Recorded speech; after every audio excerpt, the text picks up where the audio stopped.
Good. Okay. Senator Simitian, you have extensive experience with school finance at both the state and local level. You've been a school board member. You're also on the budget subcommittee and the policy committee. The governor's calling for across-the-board cuts of 10%. What will this cut mean for school districts, and will you propose relief in the area of reserves and state requirements? I think the impact's going to be significant. It's going to be significant this year as well as next year. I think folks need to sort of start working with that in mind. I do think there are some things we can do to provide some additional flexibility, as we did earlier in the decade when we were in similarly difficult times. But even some flexibility in terms of moving monies between one fund or another and reducing the requirements isn't going to be enough to stave off the impact of the cuts that have been proposed. How will the Senate Budget Subcommittee on Education deal with the cut? I think it remains to be seen, and it may be different for the current year budget cuts as opposed to the coming year.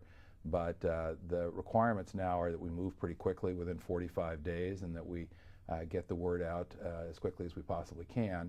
That means that we may not be able to use the budget subcommittee process as much, may have to go to what's called a conference committee, or may do a lot of this work in the full budget committee.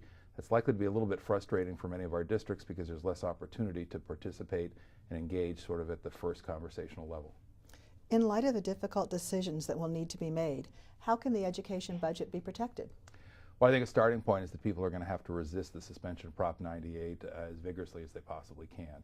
You'll recall 4 years ago, when there was a suspension, I was one of the minority members who voted against the suspension of Prop 98. Thought it was a bad idea then, think it's a bad idea now. I think people need to remind the governor and many of our new legislators who weren't here just 4 years ago, Prop 98 is supposed to be a minimum guarantee.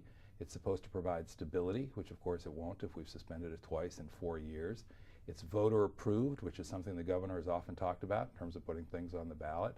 So I think we need to remind folks that all of those are a part of what we thought we were getting with Prop 98.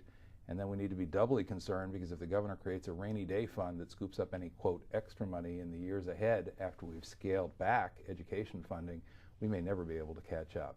So I would encourage folks to be talking about hanging on to Prop 98. The other thing is that to the extent that cuts are coming, and they are, it will be helpful if folks in the education community can prioritize. We can't save everything, so that's a non-starter. We have to be practical then about saying, all right, tell us where you think the cuts can best be managed. Give us some clear definitions about that so we can all be on the same page as early as possible.